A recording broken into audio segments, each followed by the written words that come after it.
What's going on, guys? Achilles. I'm cold as shit, but I still decided to come out here and record a video. I'm at my happy place right now with some hoops. Got a ball over there, and I just wanted to say I hope everybody had a great day. Hope everybody's having a great week so far.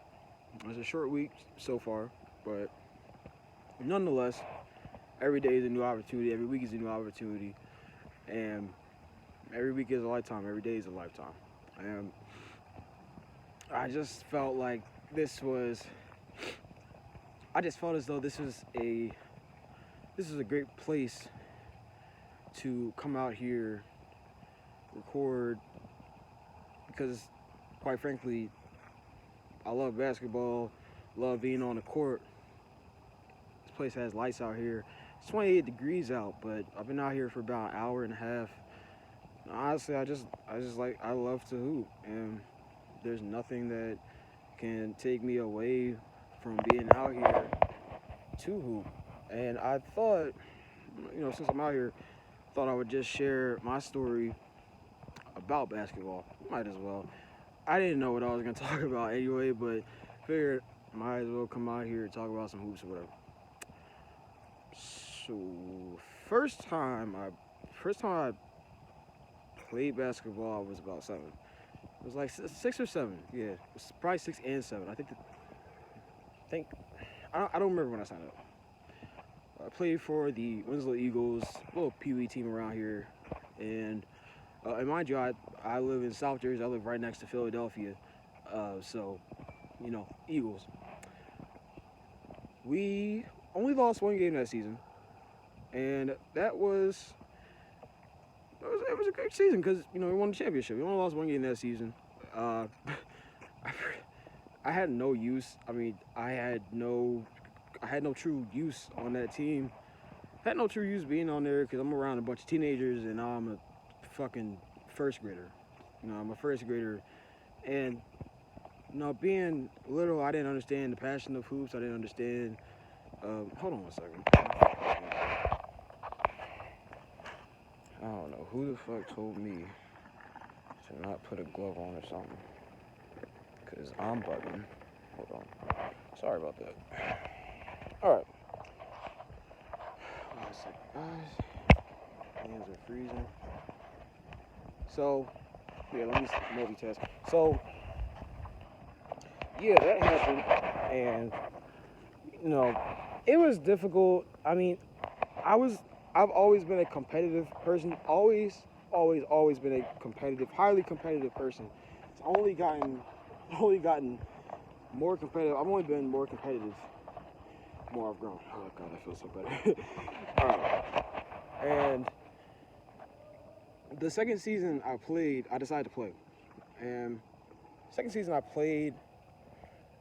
When you're little, and I guess I got this confused, but also because I just didn't feel like I had a use on the team. But when you're little, you know how your parents tell you, and this might sound stupid, this might sound funny, whatever the fuck. When you're little, you are told that adults, strangers don't see your body. As a kid, you're told that there's a no part, and coach would tell us, eventually practices, we're doing bad in practice or whatever. Coach tells us to take off our shirts, and I was out of shape. I was exhausted, but I was insecure about an adult seeing my seeing my stomach, and he's like that. I was telling my mom, I said, I don't want to do this anymore. And I couldn't translate it as a kid. I couldn't translate it. But I just said, I can't do this. I quit. The next day I came there and I quit. And looking back on it, it's painful just realizing I did that. Like, I look at that now and it's like I could never do that. I have too much in me to not quit. I can't go to somebody's face and tell them I quit. Quitting a job is hard. And I wanted to quit my fucking job. So, yeah, that's the year after we won. I honestly hated basketball. I'm not gonna lie, I hated basketball. I always hated basketball just because I ended on that sour note. I always hated basketball, and I never imagined I'd be right here back on the court. Favorite sport, basketball. I played football twice, and I played baseball the longest. Played baseball from 2008 to 2012. Played once in high school. I don't want to fucking talk about that shit because that was horrible. But, excuse me.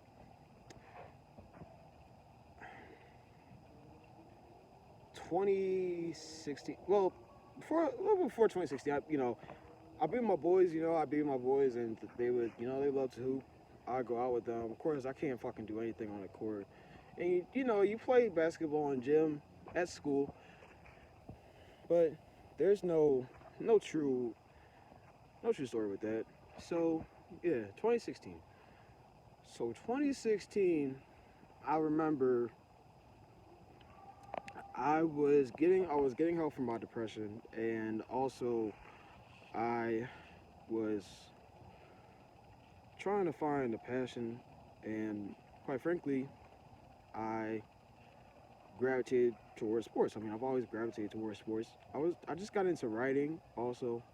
Um, the medicine I was on was making me gain weight, and I wanted to be more active. And I was doing martial arts around this time because sometime around there I left.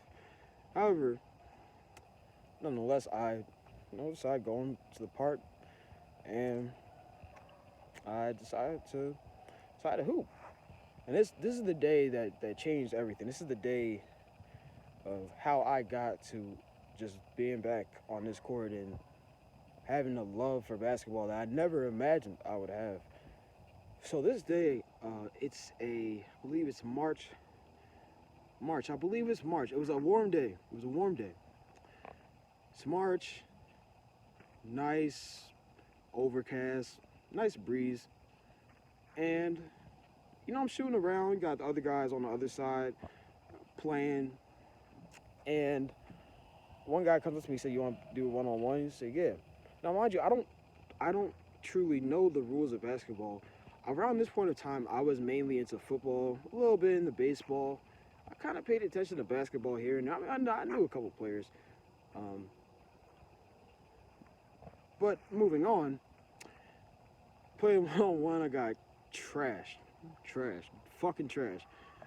And I'm double dribbling, I'm traveling. I genuinely had no knowledge, or I had a massive amount of ignorance to basketball and its rules and the concepts, the plays, all that. And it was embarrassing. I hate losing. I wasn't making a shot. I couldn't guard to save my life. So after that game is over, we head on to other side of the court. Dudes are like, "You want to play?" I say, "Yeah." And more about myself before I get into this. I'm a perfectionist. I'm hard on myself entirely. I work very hard. I work extremely hard. I have a strong work ethic and nothing less than that. Always more. But I've always had that heart. I've always had uh, being a competitor in me. I've always had that in me, and so when I tell you this, I feel very strongly on emotions. I'm very strong with that. So when I tell you this, this is truly personal. It's truly um, it's, it hits home. This story hits home, and I really don't talk about it with anybody. I mean, I never even shared this story, but this whole story I'm telling you, I've never shared it. But this specific story, back to the, kind of got off track there. Apologize for that.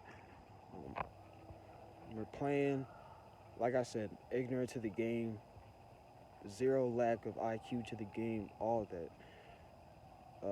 I was mad, and I'm playing against I'm playing with grown men, playing against grown men. I'm a freshman in high school, a depressed freshman in high school with a fragile mind state, trying to repair himself with a competitive desire and a lot of heart. That is that is just a disaster waiting to happen. And that's what happened. We lost the game, they blamed me, and I was angry. And as anybody most likely would be if they cared that much about winning and they cared that much about being the best and doing great. And I didn't care about I didn't care about having a lack of ability. I just wanted to win. And I wanted to be a part of that win, and everybody's just fucking shitting on me because of it. I left, and to be honest, I cried. I cried, and felt like I let everybody down. And like I said, being in this fragile mind state and just being hard on myself as I am already, when failure, losses, any of that, when anything negative happens, I ultimately first thing I resort to is just blame myself. I don't blame anybody else for things if I don't see fit in doing it, which 99% of the time I don't blame anybody for anything. If I blame somebody for something, they really did it. But me, I take responsibility a lot. I beat myself up for a lot. I remember calling my mom. I was angry on the phone, just crying and just hurt. Nobody could really understand it. And I remember telling her, I said, I'm never picking up a basketball again, never going back to the court again. And what she said to me was, well, we had a talk. I remember the main thing she said that I can't exactly explain how how I built that into my mind, but I'll say when she told me that just promise me you'll never quit at anything ever again, I took that serious, and I took that to heart. I put it in my head, ingrained it, I burned it in my head. It was basically just sharpening iron for me. It's sharpening my head, and I never gave up again. And I had my days, of course. So I believe since 2016, 2016, that's when I'm at a horrible place. Not just mental wise, but basketball wise. Kept going back out there every day because I just decided not to quit. Going back out there every day, playing 5-on-5, 21. I don't know these games like this, so when they're explaining to me, what 21 and King of the Court and 21 King of the Court, 200, all that, they're explaining this to me. I'm new to it, so they may look at me like, what the fuck is wrong with you? But I truly don't play this. They're like, what the fuck is wrong with you? I'm like, well, shit, I'm depressed. Oh, you're talking about basketball. So, yeah, I mean, 2016, and that was an interesting year basketball-wise, too, because 2016 was RIP Kobe, the last year of Kobe Bryant's career. Like I said, RIP to him. And the Warriors had a 73-19. It was an amazing playoff year for the NBA. I was hyped. I was into it.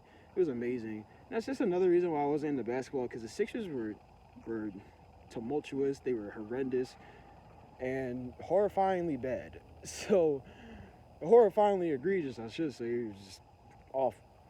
So when you go out and play these games, I'm going out at least every day with my boys, getting closer to some people, getting to know some people, hating some people just for being a competitor, hating people for trash talk. And that's one thing that you have to deal with on the court. And it's something I couldn't deal with because I would lash out in blind rage, and you have to learn how to ignore what is not important and stay focused on the task at hand. In games, I'd get a lot of buckets dropped on me. I had no offensive game. Only thing I could truly contribute to, was passing. That's offensive passing and playing defense as best as I could, not allowing people to score. And I couldn't score, but shit, if I can't score, you're not going to score. That's how I saw it. I'm like, if I cannot score, this person I'm guarding cannot score either. And there were plenty of rough and exacerbating days just looking back at those years, you know,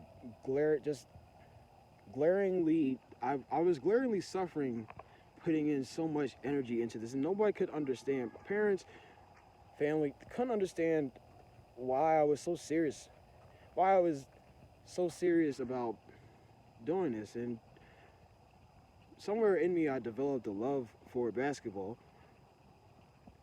Also, being where there's days where I said, fuck this, I'm not coming back out here, I'm gonna quit, I'm not playing again. Back out there the next day. You know, it's like a toxic relationship. It's like a toxic relationship, but quite frankly, I just couldn't let it go. Couldn't.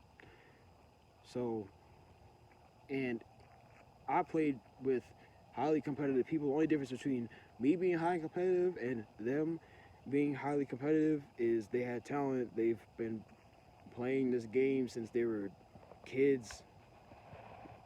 And quite frankly, they've been playing longer than me. I didn't truly have the support I would have the support I longed for. I did not attain that. I could not attain that due to the fact that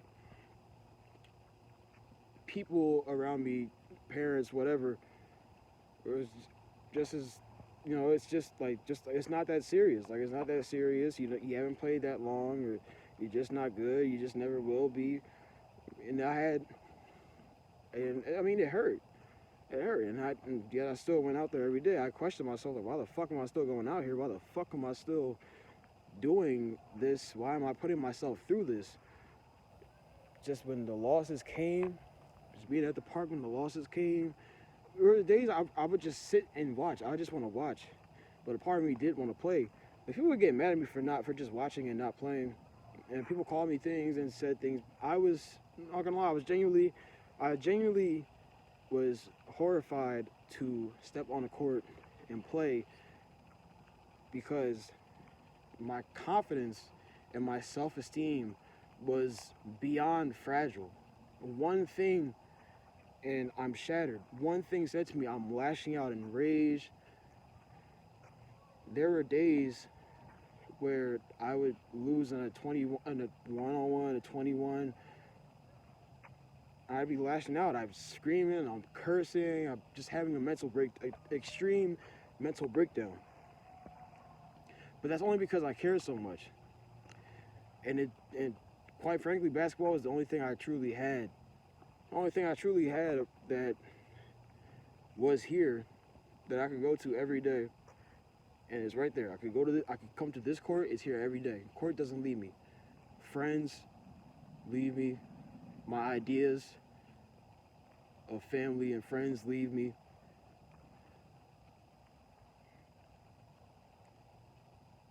The love and what I believed my friends and family to be, a lot of them, not all of them, but a lot of them, things that were said to me, things I would never do to other people that I've explained in the 2 other videos, they departed. Love was departing from me,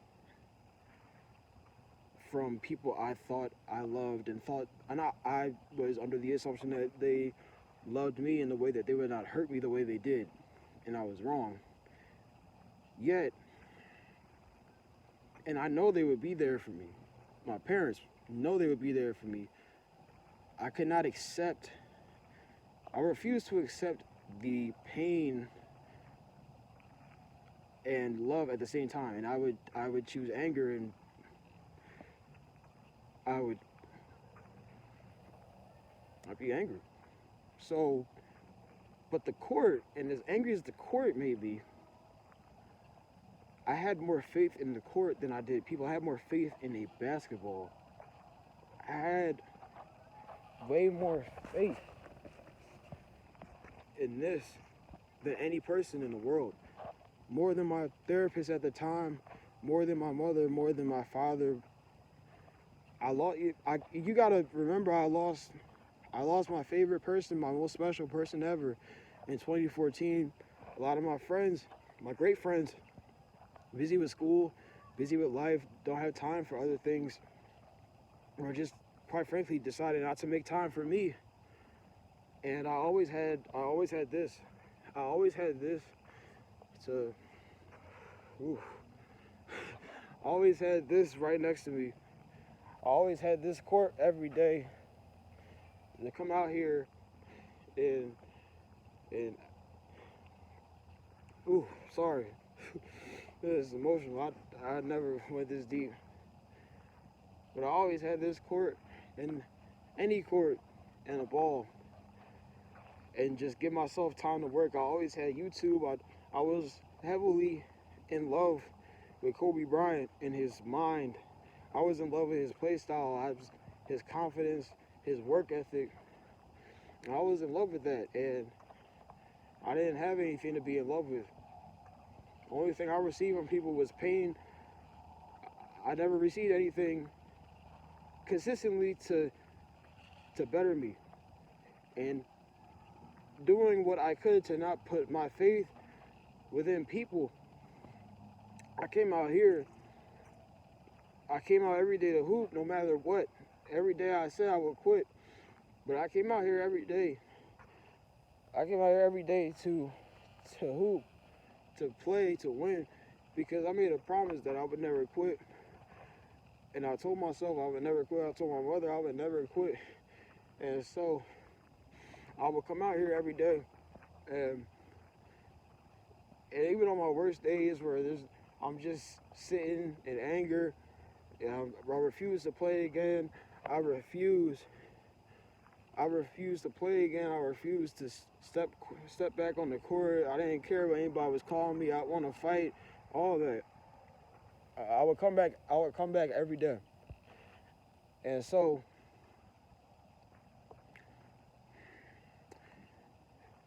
no matter how difficult things were on this court, no matter what happened, I chose to come back out here because I chose for the rest of my life to never quit on anything.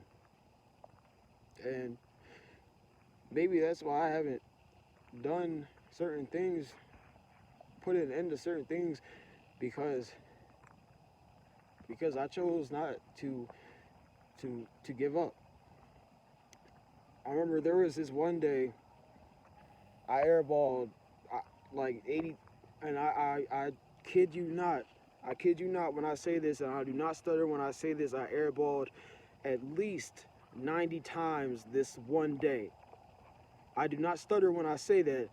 I say that in all truthfulness, that I airballed at least 90 or 100 times in one day with my boys around me. Of course, some will never let that go. I will never let that go. There's days where you're missing layups, you're missing jump shots in a one-on-one and a 21, and you're so competitive and you just want to win, and you just fail and you fall flat. But you made a promise to yourself to never quit again, and you want to make people happy.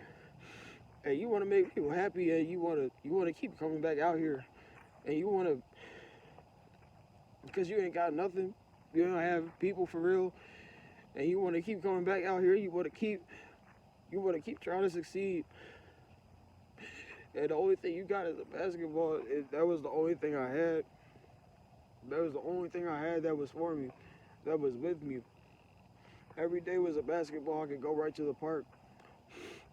Every day I could go to the park, and I would just, instead of trying to kill myself, I would come out here and hoop. I would come out here and hoop, and there were so many painful days. I swear I never thought I would make it this far in life. I never thought I'd make it this far to hoop. I never thought. Oh.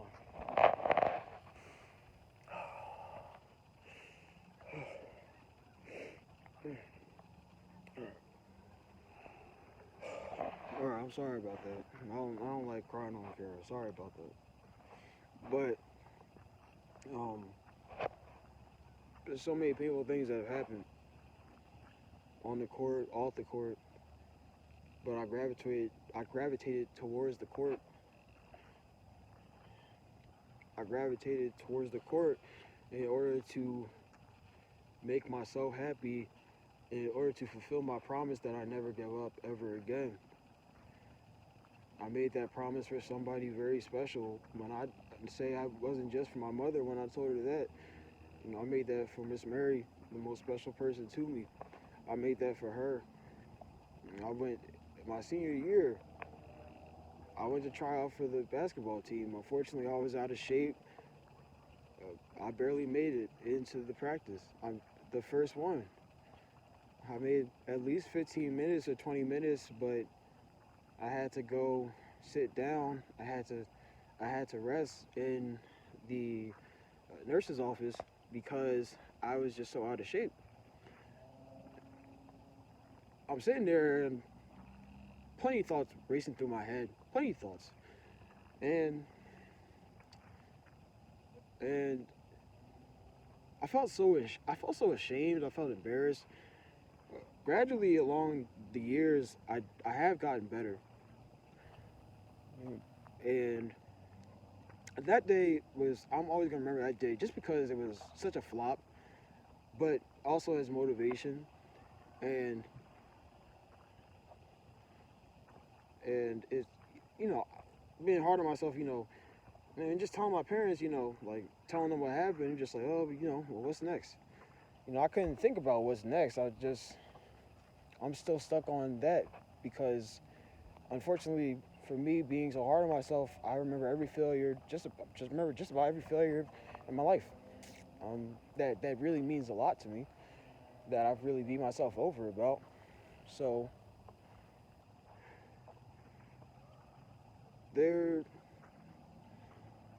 I believe for that week, I was just disappointed, upset. I spent one day with one of my boys. I spent 4 hours practicing before the trial. I felt like I owed it to him, and I also felt like I owed it to him because we were never truly eye to eye until that point. Until gradually along the years, I'll say like the end of 2017 to 2018, 19, 20. We're brothers. I mean, we're brothers now. We're brothers now, but we were never truly eye to eye. And for me, I'm gonna admit, I was jealous. I'm not gonna lie to you. I was jealous. I wasn't like everybody else. I was jealous. I was jealous I couldn't do things they did, and I was wrong for that. I was wrong to be jealous of my boys. I mean, even though, like I said, he and I weren't really boys. Shout out to Jamir. We weren't really boys around the time, but I believe he always had respect for me as I did for him. When it gets to the court, obviously competition goes in. Unfortunately for me, I took it off of the court, and I just hated everybody. I just hated everybody off the court. I hated everybody on the court, and I was wrong for that. And I was wrong to even put that on my boys. And that's incredibly toxic. You're supposed to want everybody to eat. For me, it was wanting to prove something. Unfortunately, it gravitated to personal relationships, and that's not right. That was never right, and I admit that was wrong. I admit that it's wrong to be jealous. I admit that it's wrong of me to be toxic, but I say at least I'm able to admit that. Just Jamir, Manny, and they've helped me throughout the years. Those are my brothers, man. Those are my brothers. I've known Manny since kindergarten. I know Jamir through Manny, and those are my brothers, and they've helped me. They've been helping me with hooping. They've been helping me just stay here for a minute. Basketball-wise, my biggest inspiration is Kobe Bryant. And when Kobe died, I was hurt. Kobe inspired me to keep playing basketball. Kobe inspired me to just succeed, win, and prove people wrong. And I have proved people wrong. I proved myself wrong. I always wanted to meet him. I always wanted to meet him, and I always wanted to meet him and just speak to him, become a friend to him, become family to him, but become a student of life, not just basketball, but a student of life, a student of business, a student of success. So when I can't, I never knew him, but I mean, personally, it's just, if you don't, it doesn't matter if you don't know somebody, if somebody has impacted you, then you have the right to grieve. Nobody can tell you who you can and can't grieve for. If somebody, especially if somebody has made an impact for you, if you developed an immortal love for somebody, as I explained in one of my videos, then you have the right to grieve for them. You have the right, and I still miss him, and I wish I could have got to meet him, because I wish there's so many things I would love to have asked him, so many sessions I would have enjoyed with him, watching film and just training, conditioning, working on skill, talking about life, talking about anything. And that was one of my heroes. And it's been a truly horrendous year, and it started with that. I mean, it started with plenty, but that was what made it worse, honestly. I don't care about this quarantine. I don't give a fuck about quarantine. I don't give a fuck about anything that happened this year, man. I wish Kobe was still here. I wish I hadn't taken him. And, but even if he's not here, I still go on for him. I still hoop. I still go on for him. I'm still proving people wrong. And I love this game. I love it. I love being on this court. I love being out here, still being out here to play and still win, even being as competitive as I am. I don't mind just coming out here to just to hoop. I don't mind just coming out here by myself to shoot around. I don't mind any of that. And I don't feel alone when I'm on the court. I don't feel alone when I got a basketball. I don't feel alone when I'm shooting. And I just want you to know that you don't have to feel alone. And I hope you find something that you love and hold on to. And I just want to say that I just want to thank you all for watching this video. I apologize. However, hold on a second.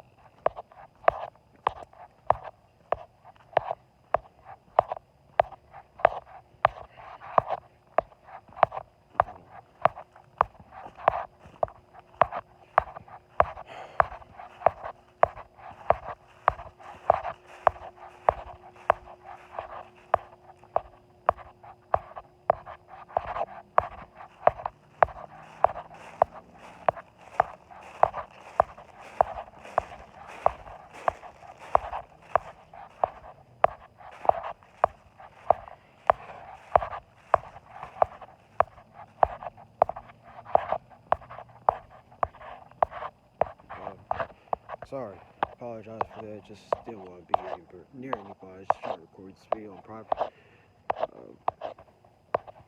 I'm not into the video. I just want to say, for 4 years, so many days I told myself I would never play basketball. I would never keep playing basketball. So many days I told myself that I would never continue this. There were so many times where I just wanted to die just because I was so ashamed of not being good at anything. I'm not where I want to be with basketball, of course. I'm not where I want to be with creativity. I'm not where I want to be with writing. I'm not where I want to be with plenty, but I still work for it. And I still work for hooping. And I always will. Where it takes me, I'm unsure. But a lot of things have been happening lately that I cannot explain, and I believe it's the universe doing something pleasant for me. I believe all of my angels are doing something for me. I believe all my ancestors are doing something for me. I believe something good is happening. Now, I don't know where exactly it's gonna happen, but I know it's gonna be great. Basketball, I just love to hoop. Like I said, it's 28 degrees out here. My fingers are freezing. My fingers are freezing cold recording this video. It's like nearly 40 minutes. And quite frankly, it's just, I can never see myself not playing this. I can never see myself stopping. I can never see myself not wanting to pick up a basketball at this point because I refuse to give up. Nothing can stop me from playing basketball. And everything that hurts me is healed when I come on the court. Everything that bothers me is ignored when I come on the court. And everything that flows through me is ingrained in greatness when I come on the court. Focus is here. Basketball is a beautiful culture, such as martial arts, such as skateboarding. I love those cultures. Basketball is a beautiful culture. Hooping, the culture of hooping is beautiful. It's an art. It's beauty. I find beauty in life in so many things, but I believe hooping is an underrated art form. I believe it is an underrated and overlooked beauty of life.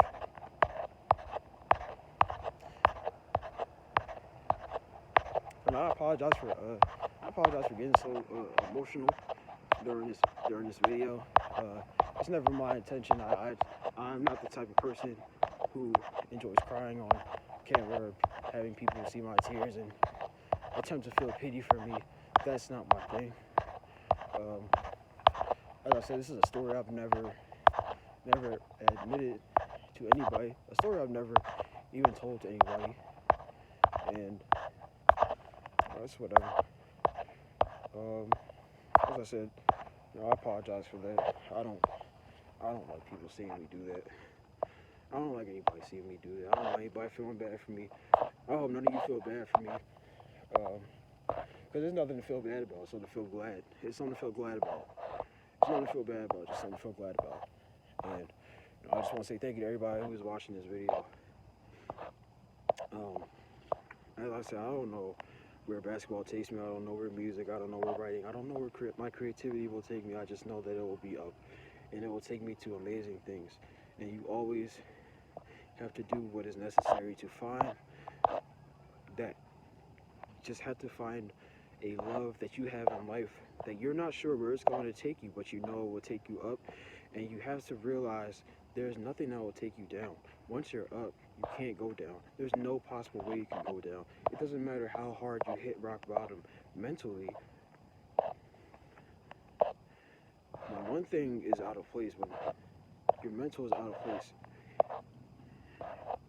you have to heal something else of you. Healing something else of you will ultimately bring that back up. If you can't exactly fix your mental state, that's fine. You can't exactly fix your emotional state, that's fine. However, there's always working out. So if your mental or emotional is broken, there's always working out. It's finding the will in you to work out. It's finding the will in you to push yourself to grow, be better. It's finding the will in you to seek out and expand your horizons to new activities to which you may not have even known that you were capable of. One thing that helps you physically can help you emotionally and then mentally, and it's a ripple effect of growth and positivity blooming into a beautiful rose, growing into a butterfly. hatching yourself from an egg to an eagle, roaming the air and just going wherever. You're a free cloud like Shikamaru.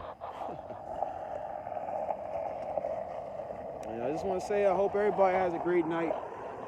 And like I said, I apologize for you guys seeing me so emotional, but hope everybody has a great night. Everybody, please be safe. And oh my God, my hands are cold. I always gotta finish the video with this. As always, guys, you know my number one rule. Hold on. Where's the bottle? Here we go. You guys know my number one rule. Doesn't matter if my hands are cold or not. This is my number one rule. I always must end the video with this. You guys know that you always